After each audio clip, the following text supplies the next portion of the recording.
다 같이 한 목소리로 교독하도록 하겠습니다. 장모님, 네. 맞아요? 다 같이 한 목소리로 교독하겠습니다. 시작. 그 사방에 할 때는 18,000척이라. 그날 후로는 그 성읍의 이름을 여호라 삼마라 하니라. 아멘. 오늘 말씀 전해주실 목사님은 한국병원에 심호하고 계십니다. 큰 은혜 받으시길 바랍니다.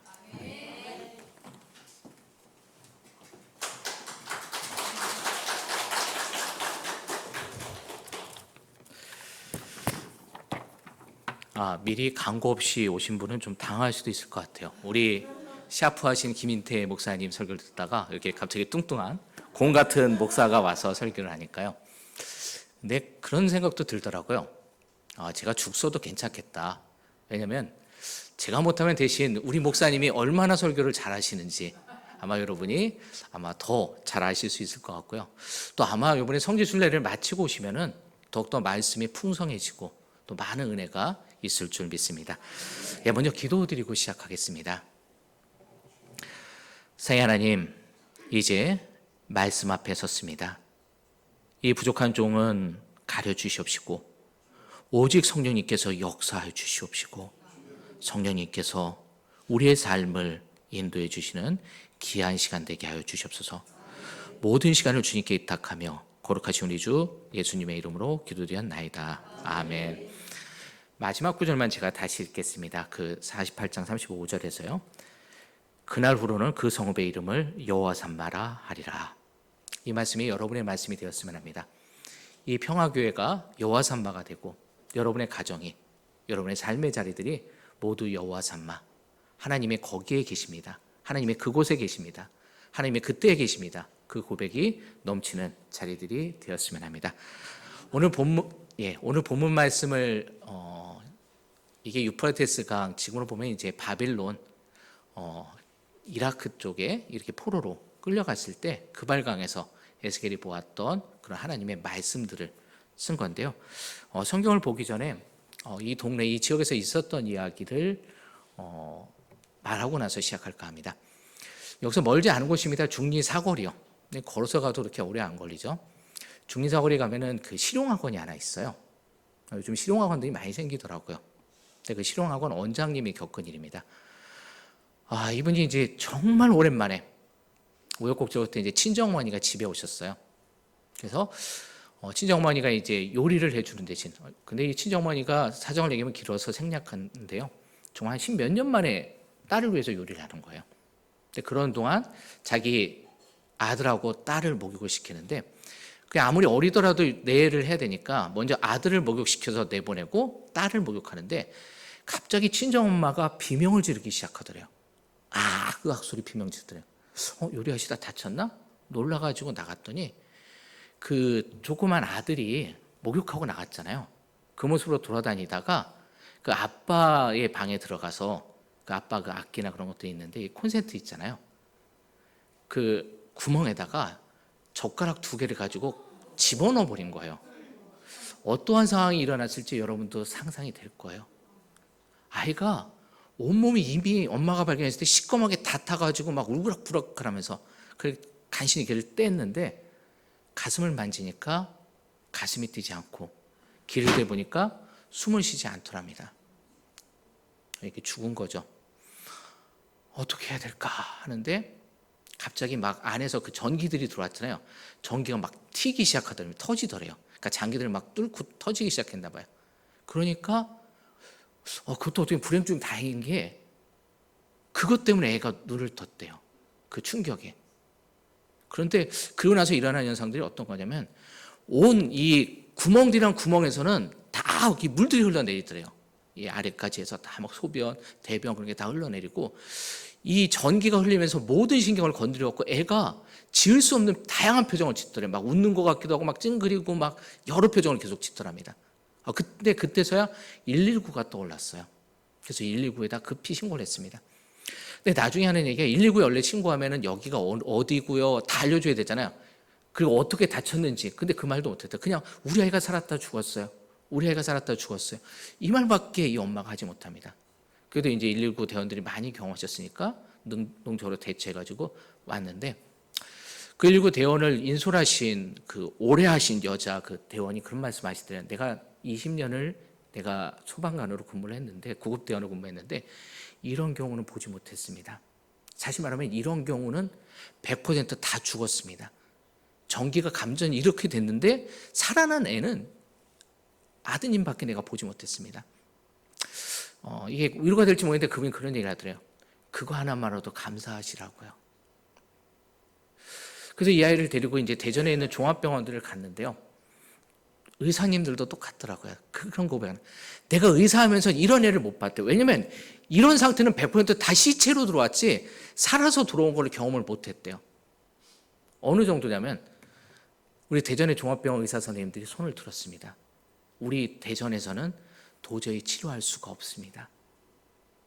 왜냐하면 중요한 건 임상 경험이잖아요. 그러니까 그걸 경험을 하지 못하기 때문에 그걸 어떻게 감당을 하지 못합니다. 그래서 응급조치만 해가지고 급히 서울로, 서울 얘기해도 되죠? 원래 성심병원이 유명하잖아요, 하상으로. 그쪽 병원으로 이제 이송을 하게 됐는데, 놀랍게도 성심병원에서도 똑같은 얘기 하더래요. 나도 이런 경우 못 봤다고요. 그러니까 최악의 경우도 생각을 하시라고 말하더랍니다. 이분이 평소에는 신앙생활 너무 잘하던 분입니다. 근데 그 순간부터 기도가 나오지 않더래요. 하나님의 말씀도 떠오르지 않고요. 성경 말씀도 안 읽게 되더랍니다. 우리가 그런 경우를 겪으면 그런 생각이 듭니다. 하나님이 진짜 계실까? 아니, 하나님이 계시다 해도 나하고 함께하지 않는 거 아니야? 하나님이 나를 버린 거 아니야? 아마 그런 생각이 드실 것 같아요. 근데 그 힘든 때 어느 순간부터 하나님이 그녀에게 정확하게 그녀에게 오신 것이 아니라 그 전부터 계셨는데 그녀가 늦게 발견을 한 거죠. 어느 날은 이 아들을 치료하는데 이 손이 화상을 입었고 이게 다 붙었어요. 손가락들이. 근데 이 오른쪽에 이 네 번째 손가락을 의사 선생님이 왔고 후 하고 불더래요. 그러니까 이게 사라지더래요. 이게 먼지처럼 오늘 에스겔서 말씀을 가져왔는데 에스겔에 보면 이제 마른 뼈 얘기 나오잖아요. 그 마른 뼈를 그분은 진짜 경험을 한 거예요. 이 손가락이 그냥 후 보니까 진짜 이 마른 뼈가 날아가 버리고 없어져 버렸대요. 그러니까 그렇게 이제 심각한 상태인데, 근데 그 속에서도 하나님이 나하고 함께 하셔. 하루는 그 아들이 그런 고백을 하더랍니다. 왜냐면 그 아들이 11번인가 전신마취였고 수술을 했는데요. 너무 힘들지 않아? 왜냐면 그때 엄마도 못 가고 그냥 아이 혼자 들어가잖아요. 근데 아이가 그런 고백을 하더랍니다. 들어갈 때 예수님이 내 옆에 계셨어. 예수님이 나하고 같이 계셨어.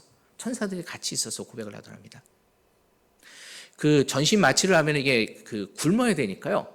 그 전에 그래도 얘한테 조금 위로하려고 조금 맛있는 거를 사 먹인대요. 그랬더니 아들이 또 그러더랍니다. 엄마가 옛날에 바쁠 때는 원래 대전시립 합창단에서 일하시던 분이거든요. 엄마가 바쁠 때는 직장 다니려고 함께하지 못했는데 24시간 자기하고 함께하니까 그것도 맛있는 것도 사 먹고요. 엄마 소풍 온 것 같아. 그때 이분이 깨달은 게 있었어요.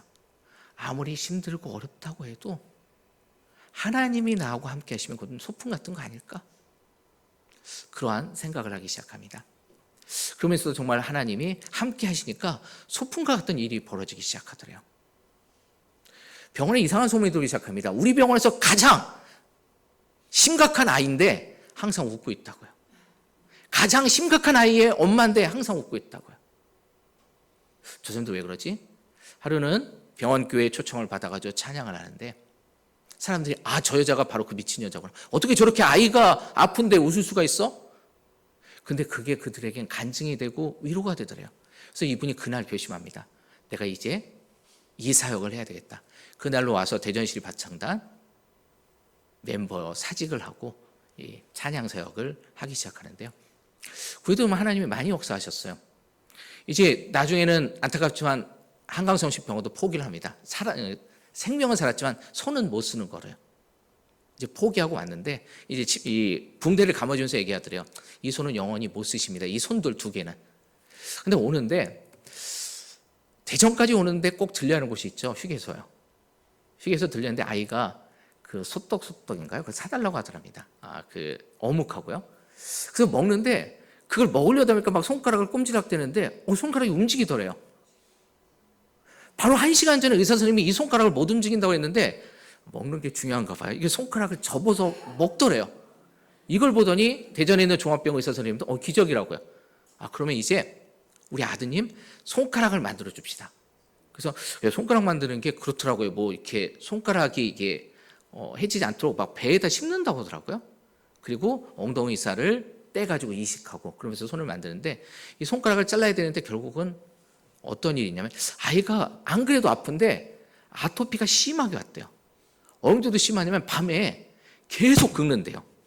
좀 떨어져야 되겠네요. 계속 긁다 보니까 어느 순간 손가락이 벌어졌대요. 그래서 수술 안 하고 손가락이 회복됐고요. 근데 그 후에도 안 나으니까 이제는 왼손까지 동원해서 긁다 보니까 왼손도 온전하게 회복돼서 그래서 지금은 이제 귀하게 하나님 안에서 잘하고 있습니다. 또 그 엄마가 들어보신 분 있을 거예요. 지선 전도사님이에요. 지선 전도사님이시고 요즘 우리가 좀 아까 이렇게 우리 평화교회에 들어오니까 은혜의 찬양이 이렇게 울려 퍼지고 있더라고요. 그 지선 전도사님이 만든 그 찬양 사역팀에 바로 그 은혜 찬양을 지은 손경민 목사님도 그 한 멤버세요. 같이 두 분 다 목대 출신이다 보니까 그분들이 이제 같이 찬양 사역을 하는데요. 또 손경민 목사님이 조금 아까 제가 얘기했던 것을 가지고 소풍이라는 그런 찬양을 만들었어요. 뮤직비디오를 대전에서 찍었고요. 혹시 한번 기회 되시면 유튜브로 검색하시면 나올 겁니다. 어쨌든 그분은 어려울 때 하나님이 안 계시다는 생각을 했고요. 하나님이 나를 버린 거 아닐까? 그런 생각이 들었었을 거예요. 하지만 아니었습니다. 오늘 우리가 읽었던 말씀처럼 여호와 삼마였어요. 하나님이 내가 그 힘든 그때 그곳에 계셨고 그 장소에 하나님이 계셨습니다. 이건 여러분들도 마찬가지입니다. 오늘 제가 이 안경을 사고서 처음으로 오늘 썼어요. 1시간 전에요. 이게 바로 어제 맞춘 안경이거든요. 그러니까 좀 더 잘 보이는 것 같아요. 여러분들의 모습이요. 근데 우리가 차 백미러 보면 이런 말이 있죠. 여러분이 생각하는 것보다 사물이 더 가까이 있다고요. 백미러에 써요. 주의사항이죠. 근데 사실 그래요. 여러분이 생각한 것보다 하나님은 더 가까이 계십니다. 그 하나님을 만나시는 여러분들이 되었으면 합니다. 성경 본문으로 돌아가지고요. 에스겔이 살던 시대의 이스라엘 백성들은 이 지선 전도사님하고 동일한 생각을 했습니다. 하나님이 진짜 계셔? 근데 왜 우리가 바빌론한테 진 거야? 더구나요. 그 당시 왕이 여호야긴 왕이었는데요. 쇠사슬에 묶여가지고 바빌론으로 끌려갑니다. 왕이 쇠사슬에 묶여가지고 끌려갈 정도면 일반 백성들은 얼마나 참혹한 그런 현실에 부딪혔을지 상상이 됩니다. 포로로 끌려가지고 노예 생활을 하는 겁니다. 진짜 하나님이 그때 계셨어? 하나님이 우리를 버린 거 아니야? 네, 에스겔은 담대하게 하나님의 말씀을 전합니다. 아니야. 우리가 슬픔의 장소였다고 했던 그 장소에 하나님은 계셔. 네가 어려웠던 그때 하나님은 너하고 함께 계셨어. 우리가 그 하나님을 발견하지 못했을 뿐이야. 그러면서 그 성읍을 여호와 삼마, 하나님이 그곳에 계셨고 내가 어려운 그때에 함께 하셨다는 것을 고백하고 있습니다. 이 고백이 여러분의 고백이 되시기를 간절히 축원드립니다. 첫 번째로 여러분들에게 말씀드릴 것은 하나님이 여러분을 함께 하시고 또 여러분을 기억하고 계시다는 겁니다. 그 하나님께서는 여러분의 기도를 들으십니다. 이스라엘 백성들은 더 이상 하나님께서 우리 기도를 듣지 않는다라고 생각했거든요. 오늘 본문에 나오는 에스겔 당시에 이스라엘 백성들은요. 포로 생활이 너무나 힘들었으니까요. 근데 혹시 여러분들 요한복음 1장에서 나다나엘이 예수님 만나는 대목 기억나세요? 나다나엘이 예수님을 만났을 때 어떻게 저를 아세요? 질문하죠. 그랬더니 네가 무화과 나무 아래에 있을 때 이미 내가 너를 보았다라고 말씀하십니다. 이 말에 놀라가지고 라비어 당신은 하나님의 아들이십니다라고 고백을 합니다. 도대체 무화과 나무가 뭔데? 바로 그 무화과 나무가 바로 이 교회, 우리로 적용하면 바로 이 평화교회가 무화과 나무 아래입니다. 이스라엘 백성들은 어디 가거나 우리 교회라고 할 수 있는 해당을 세웠는데요. 가난하거나 사람들이 적을 때는 해당 대신에 무화과나무 아래서 모여서 기도하고 예배드렸습니다. 하나님께서 나다나엘이 무화과나무 아래에 있었던 것을 보셨다는 얘기는 그가 기도하고 있을 때, 그가 하나님께 예배드리고 있을 때 그것을 하나님은 보고 계셨다는 겁니다. 나다나엘도 기도하면서 그런 생각을 했을 거예요. 내가 지금 이 기도하는 걸 하나님이 들으실까? 하나님이 혹 안 듣고 있는 거 아니야? 나 혼자 그냥 벽을 대고서 나 혼자 지금 말하고 있는 거 아니야? 근데 놀랍게도 예수님은 말씀하세요. 네가 무화과나무 아래 있을 때 네가 기도했던 거, 예배했던 거, 네가 눈물 흘렸던 것을 기억한다고요. 여러분들이 평화교회에 와서 지금 예배드리던 이것을 하나님은 기억하십니다. 여러분이 새벽제단에 와서 눈물 흘렸던 것 주님께서는 기억하십니다. 바로 그 하나님이 여러분의 하나님이 되어주십니다. 나다나엘은 그 말을 들었을 때 바로 예수님의 제자로서의 삶의 여정을 시작했습니다. 바로 그 하나님께서는 여러분의 하나님이 되어주십니다. 여러분 꼭 기억해 주십시오.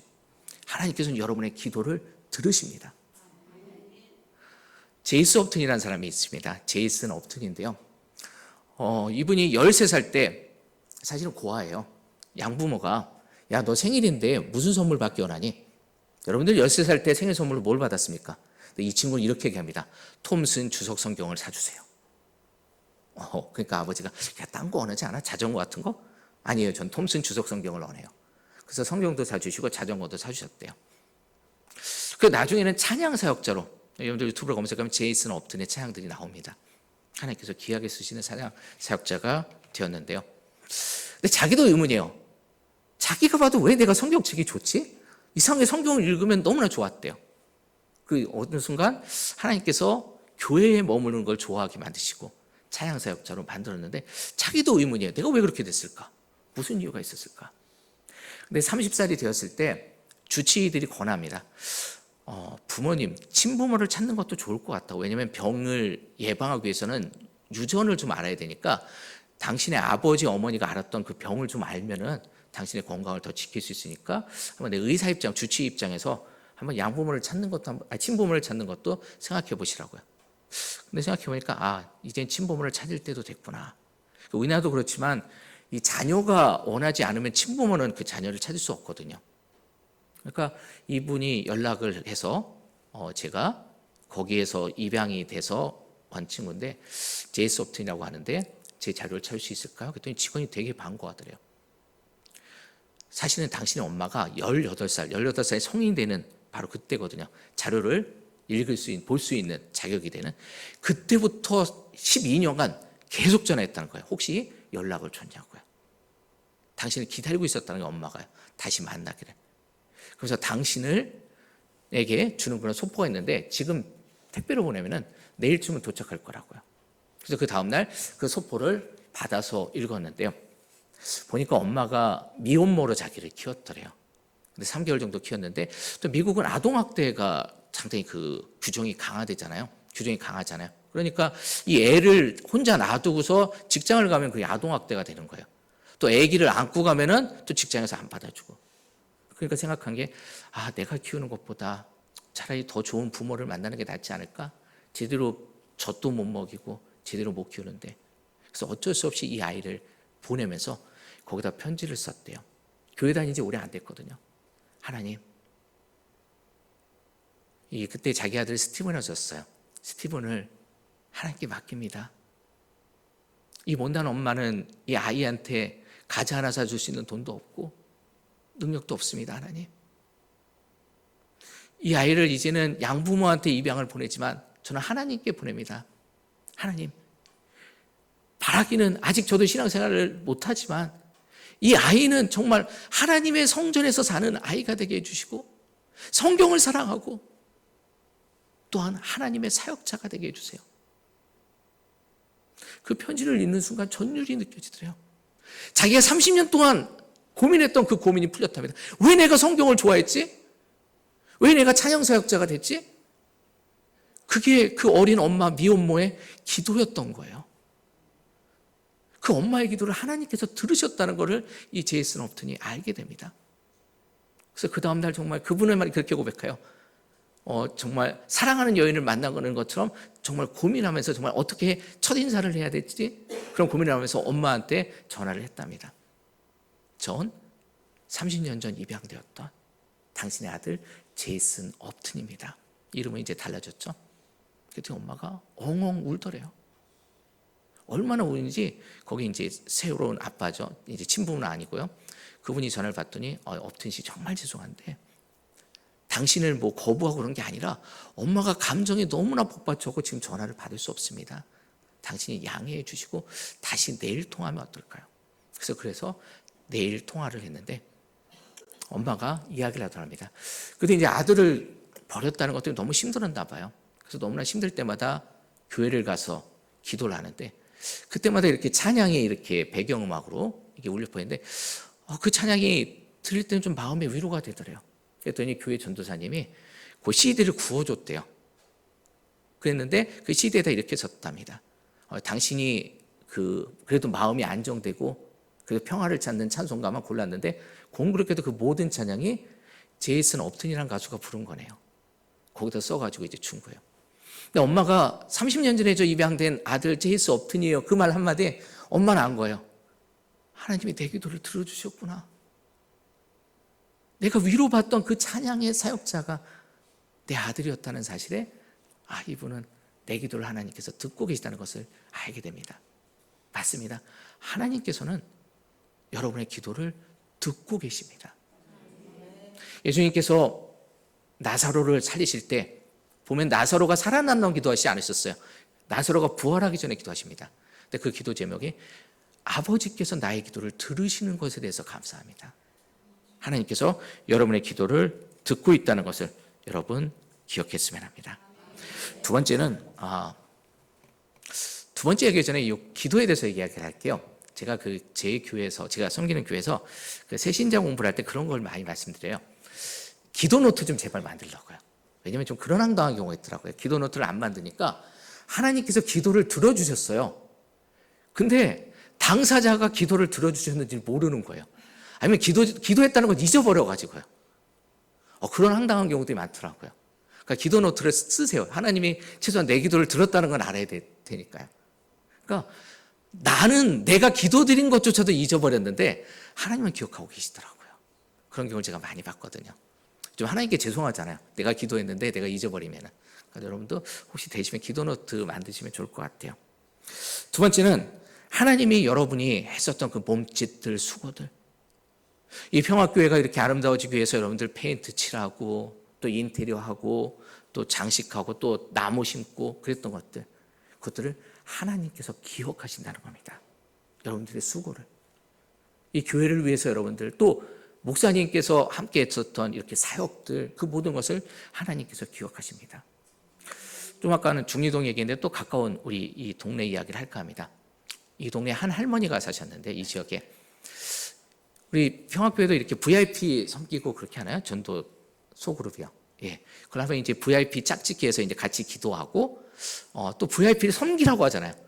그러니까 이분도 VIP를 일단 누구 선정할까 했는데 이분이 원래 청주 살다 와갖고 아는 사람이 없는 거예요. 그러다 딱 눈에 띈 게 아파트 앞에서 그 노점하는 그 부부가 보였는데 정말 열심히 일하는데 미안한 얘기지만 장사가 정말 잘 안 되더래요. 장사 수단도 없고. 근데 자기가 하나 갖고 있는 게 뭐냐면 이분은 청주에서 토스트를 만들던 분이거든요. 그래서 이 토스트 비법을 이분한테 좀 알려줘야 되겠다. 그래갖고 가서 이 토스트 비법을 다 알려줍니다. 이렇게 하면은 좋고 소스는 이렇게 만들고. 근데 알려줬는데 문제가 부딪혔어요. 토스트 집을 만들 돈이 없대요. 가난하니까. 근데 이분들 대단해요. 그 VIP를 전도하려고요. 토스트 집을 차려줬어요. 여기 멀지 않아요. 우리 평화교에서 나가서 직선으로 걸어가면 있습니다. 한남대학교 쪽문에서 이 맛골목으로 나오는데 보면은 토스트 집이 하나 있습니다. 그 집이 전도하려고 만든 토스트 집이에요. 근데 그분도 이제 예수님을 믿게 되고 또 그러면서 다른 사람도 그 토스트 너무 맛있던데 나도 가르쳐 주세요 하면서 토스트 집이 하나 둘 늘어나기 시작했는데요. 그게 여러분이 알고 있는 이삭 토스트의 시작입니다.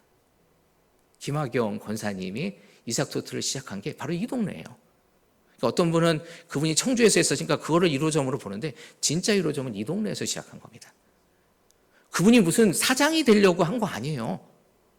그냥 목사님이 시키니까 하나님께서 기뻐하시는 일이니까 전도하려고 했던 거예요. 근데 전도하려고 했는데 하나님께서 그 수고를 기억하시고 그 가정에 축복을 주신 겁니다. 이분이 아직도 차를 운전하지 못하세요. 그러니까 차도 없어요.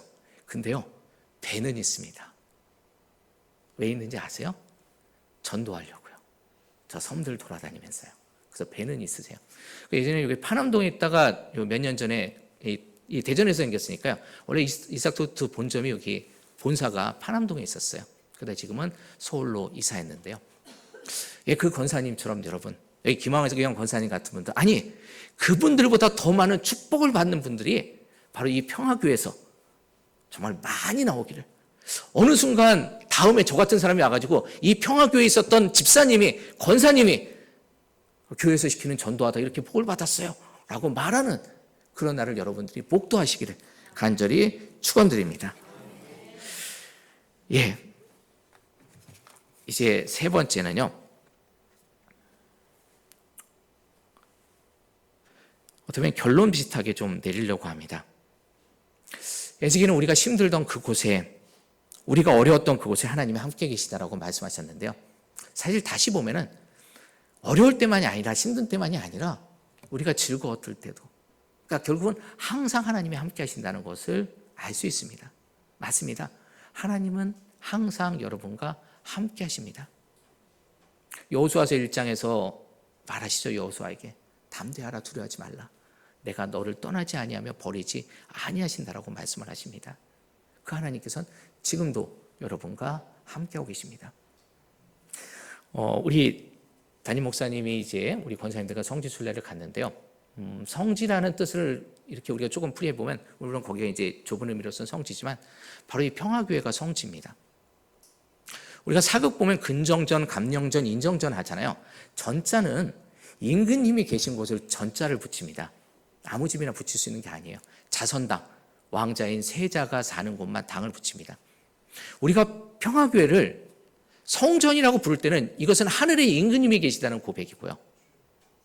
우리가 예배당이라고 부를 때는 하늘의 왕자라고 하시는 예수님이 이곳에 계시다는 고백입니다. 이미 우리가 성전이라고 할 때, 예배당이라고 할 때 이것은 거룩한 하나님이 계시는, 여기가 성지입니다. 또 고린도서 1장 2절에는 우리가 하나님을 모시고 계시기 때문에 우리가 성자, 근데 우리 성경 번역에는 개역개정판은 성도로 번역되어 있습니다. 근데 원래 영어 번역을 보시면 성자예요. 여러분은 성자입니다. 왜냐하면 하나님이 여러분의 안에 계시기 때문에요. 다시 말하면 학대에서 본다면 여러분의 가정이 성지예요. 단 조건이 있죠. 하나님이 함께 하시는 성도라면. 그것이 성지입니다. 하나님이 함께 하신다면. 야곱이 강야에서 그것을 뭐라고 고백했냐면 베델이라고 고백했습니다. 벳이라는 단어가 붙으면 집이라는 뜻입니다. 그래서 예를 들면 베데스다는 은혜의 집이 되는 거고요. 또 우리가 잘 아는 둘레헴은 떡 만드는 그런 뜻이거든요. 그러니까 떡 만드는 집, 떡집입니다. 베들레헴이 어디에 위치해 있냐면요, 예루살렘에서 봤을 때, 예루살렘이 서울이라고 하면 딱 천안 위치입니다. 딱 배고플만, 그러니까 한 2시간 정도, 3시간 정도에 딱 도착하는 곳. 우리 차 타고 가면 2시간, 그 천안에 왔을 때 배고파서 호두과자 사 먹는 것처럼, 역시 예루살렘에서 여행을 가는 사람도 딱 베들레헴에 도착할 때 배고프거든요. 거기에 바로 떡집들이 있어서 그래서 베들레헴이 됐는데요. 근데 영원한 생명의 떡이시 또 예수님이시죠. 근데 이 베트는 이렇게 집입니다. 근데 엘은 하나님이에요. 그러니까 베델은 하나님의 집이라는 뜻을 가지고 있습니다. 근데 그것은 강야예요. 그러니까 야곱은 무슨 생각을 했냐면 아주 거룩한 성전에만 하나님이 계시다고 생각했는데 이 강야에도 하나님은 함께 계시더랍니다. 그래서 그곳을 베델, 하나님의 집, 다시 말하면 교회라고 불렀던 거거든요. 바로 여러분이 계신 그곳이 하나님의 집입니다. 오늘 그 이야기를 하고 마칠까 합니다. 그래도 제가 지금 얘기했던 것 중에 어쩌면 제일 가까운 데서 있었던 곳입니다. 이 교회에서 한 4, 50m 정도 떨어진 곳에서 있었던 일이에요. 하루는 이제 제가 병원에 있잖아요. 병원에 있는데 한 신사가 아이를 안고 왔어요. 그 아이를 내려놨는데 그 신사의 하얀 와이셔츠가 새빨개요. 봤더니 얘가 교통사고로 이게 아이가 없죠. 이런 묘사를 해도 되나 해서요. 지금 자는 거 맞나요? 예. 배가 다 찢어져가지고 장기가 다 나온 상태로 들어왔어요. 아이가요. 어떻게 됐나 했더니 이게 좀 도로가 좀 좁잖아요. 뭐 이 앞에가요. 이 버스가 섰는데 이거 버스가 있으니까 다른 차가 추월할 거 생각을 안 하고 그냥 지나갔는데 이 학원차는 버스 있는데 누가 지나가겠어 하고 오다가 애를 발견했을 때 이미 얘를 치고 지나간 상태였어요. 이 바퀴가 얘를 넘어간 거죠. 너무 이 아저씨, 이 분도 제가 볼 때는 아마 처음부터 기사는 아니셨던 거 아마 직장에서 명예퇴직하시고 기사하시는 분 같아요. 이렇게 신사 같더라고요. 그래서 경찰서 바로 이 애를 데리고 왔는데 너무나 처참한 상태였습니다. 잠깐 우리 병원을 잠깐 자랑하면요. 저희 병원 응급실이 대전에서 1위를 했고요. 응급기관 평가에서 전국에서 3위를 했습니다. 잠깐 병원 자랑하고요. 예. 근데 그 얘기는 이제 시설도 좋겠지만 의사 선생님들이나 그런 분들, 의료진도 잘하는 분들이 그래도 갇혀있다는 얘기죠. 근데 그곳에 있던 응급실 의사 선생님이 하루는 저한테 그런 얘기 하더라고요. 제가 너무 죄송하다고 하나님께. 뭐가 죄송해 했더니 환자가 오면 자기도 모르게 이 사람을 얼마나 견디겠다 그런 말이 그게 생각이 든대요. 이 사람은 1시간 견딜 것 같다. 이 사람은 그래도 살 수 있을 거야. 그래서 또 어떻게 보면 그게 실력이잖아요. 딱 환자를 제대로 파악한다는 거니까. 근데 그게 그러면 생명은 하나님께 달린 건데 내가 그렇게 지레짐작해도 되나? 좀 그게 많이 힘들다는 그런 고백을 하시더라고요. 근데 그분이 그 아이를 봤을 때 떠오른 시간은 몇 분인지 아세요? 몇 시간인지 아세요? 3분입니다. 얘는 3분 못 견딜 것 같아. 그런 상황이 되면 CPR이라고 그러죠. 그래서 심폐소생술이 이루어집니다. 우리 드라마 보면 좀 잘못된 게 CPR 하면은 막 의사들이 뛰어가죠. 그건 근문입니다. 그럼 하루에도 4-5번씩 환자들은 뛰어다니는 의사를 보면 긴장되었고 그 병원에 못 있어요. 그래서 그때 지침이 뭐냐면 최대한 천천히 그러나 빨리 어떻게 하는 거 뜨거운 아이스 아메리카노 달라고 그러는 것처럼요. 좀 모순되긴 하는데 최대한 안정되게 그러나 제일 빨리 가서 이 CPR은 그 주위에 있는 사람은 의료진은 다 와가지고 이 사람을 살리자는 거거든요. 그래서 이제 어느 장소를 말하고 CPR 얘기하면은 다른 사람들도 다 업무를 때려치우고 그 자리로 모여서 최대한 생명을 살리는 겁니다. 근데 거기서도 이 아이 때문에 CPR이 벌어지고 막 그 심폐소생술을 하고 막 하는데 그래서 자신이 이제 숨이 돌아왔어요. 그럴 때 이제 의사만 바쁜 게 아니라 업무가도 바빠요. 빨리 이 보호자를 찾아야 되잖아요. 이 아이가 지금 죽을 수도 있는데. 그래서 이제 아이를 아마 이 동네 사시는 분이었겠죠. 전화를 드리려고 하는데 이 아이에 대한 정보가 전혀 없는 거예요. 어떡하지? 그래서 생각든 게 여기서 제일 많이 사는 게 한숨 아파트잖아요. 그래서 한숨 아파트 관리사무실에 전화를 했어요. 거기 혹시 교통사고 난 아이 이름을 아냐 했더니 거기 이제 너무 사고가 빨리 수습돼서 관리사무실에서 아직 교통사고를 인지 못하고 계시더라고요. 어떻게 하지? 근데 다행히 사고 현장에서 가방이 발견됐어요. 근데 얘가 또 이름을 안 써놨어요. 그래서 그 어린이집에다 이렇게 전화를 드렸더니 어린이집에서 이제 선생님이 오셨는데 마침 이 아이를 아는 선생님이 오셨어요. 그런데 선생님이 말을 못하는 거예요. 선생님이 충격을 받으셔가지고요. 1시간에 선생님 안녕히 계세요. 내일 봐요. 빠이빠이 하고 갔던 아이가 진짜 생명의 그 끝에서 막 지금 숨을 헐떡이고 또 이 온몸이 다 찢어져 있고요. 창자들이 막 나와 있고 찢겨져 있으니까요. 그러니까 선생님이 그 모습을 보고 충격을 받아가지고 얼굴을 확인하면 볼 수밖에 없잖아요. 그리고 선생님이 그러니까 공황장애라고 그 말을 못하는 거예요. 그러니까 업무과 직원이 막 달래기도 하고 윽박지르는 건 그 직원이 실수한 것 같아요. 그래서 결국은 얘 이름과 연락처를 알게 됩니다. 그래서 연락을 했는데 사소한 해프닝이 하나 생겨요. 되게 자녀분이 진짜 놀라지 않게요.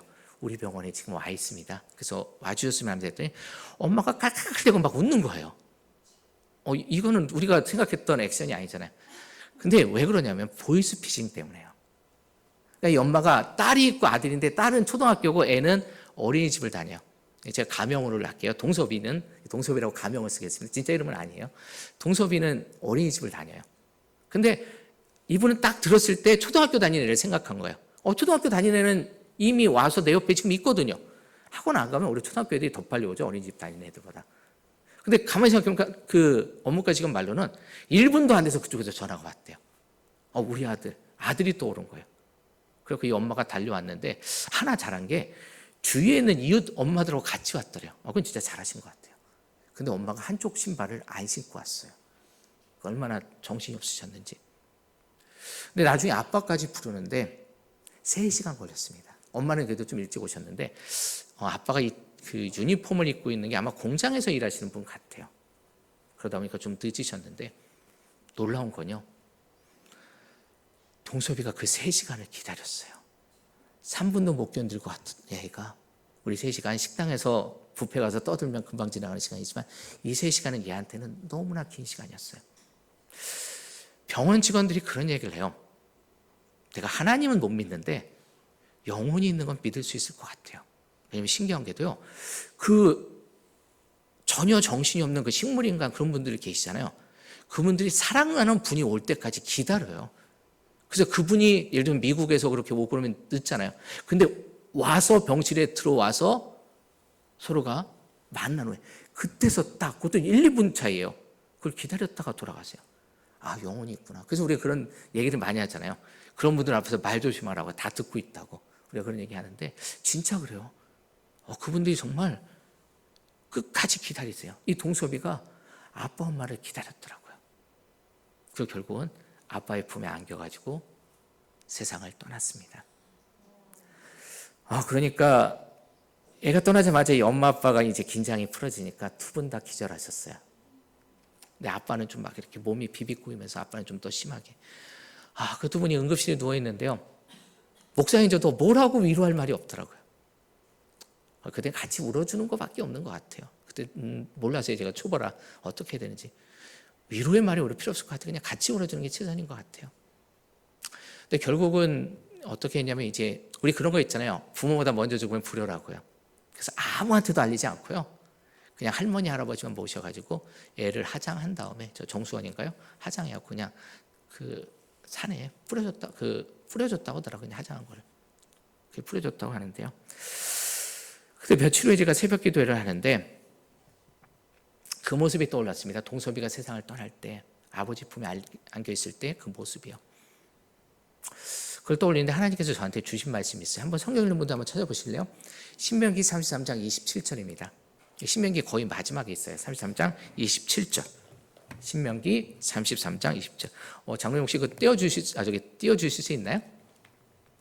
예. 신명기 33장 27절.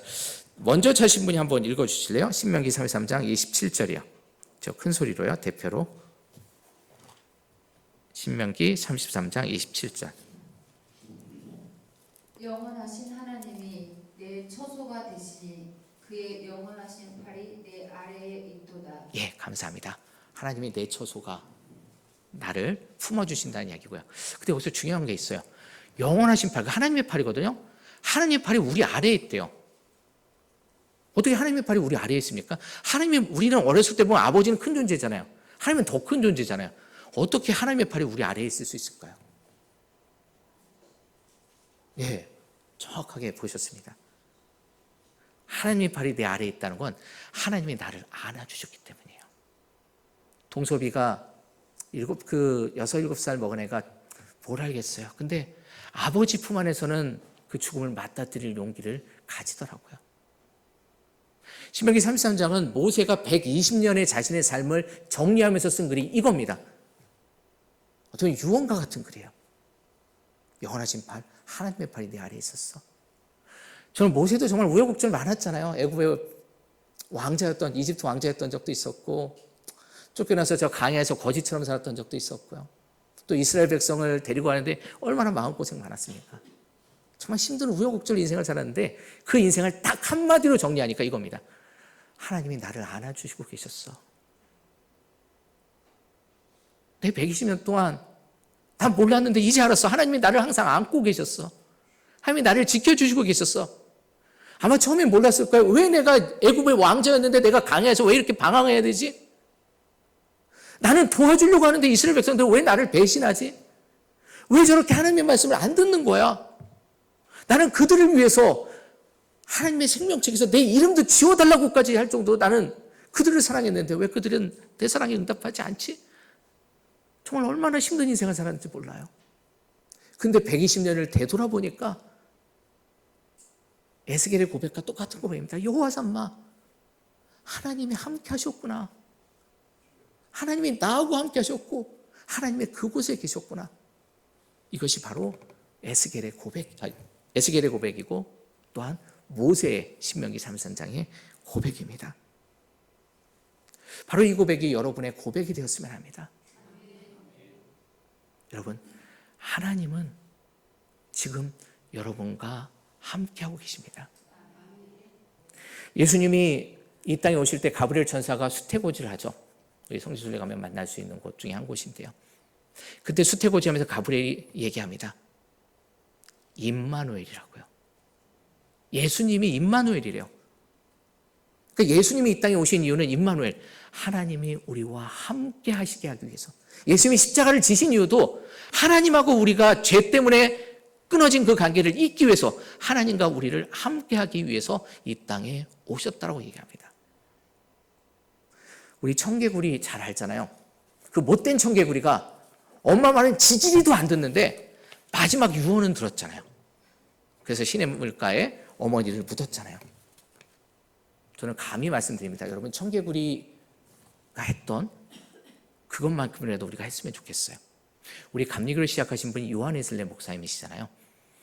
요한 웨슬리 목사님이 돌아가실 때 정말 숨을 헐떡이는 이제 생명이 떠나는 거예요. 그때 이렇게 말씀하십니다. 우리에게, 우리 감리교인들에게, 우리들에게 여러분, 가장 소중한 것은 하나님이 우리와 함께 하신다는 것이에요. 이 말씀을 하고 숨을 거두셨어요. 그러니까 이분이 생각할 때 우리 감리교인들한테 죽어가면서 마지막으로 줄 메시지가 무엇일까? 우리 요한 웨슬리 목사님의 설교집 많거든요. 근데 딱 한마디입니다. 하나님이 우리와 함께 하신다는 거. 우리가 딴 거는 잊어버려도 청개구리가 유언은 기억했던 것처럼 우리가 감리교인이잖아요. 지금 요한 웨슬리의 유언을 우리가 기억했으면 좋겠어요. 우리에게 가장 소중한 것은 하나님이 우리와 함께 하신다는 사실입니다. 네, 기도하겠습니다. 사랑의 하나님, 이 시간 부족한 종이 이 제단에서 말씀을 증거했습니다. 혹 제가 잘못 증거한 것이 있다면 기억하지 못하게 하여 주시옵시고, 오직 하나님의 은혜만이 넘치는 시간이 되게 하여 주시옵소서. 남은 순서들도 주님께서 함께해 주실 것을 감사드리며 거룩하신 예수님 이름으로 기도했습니다. 아멘.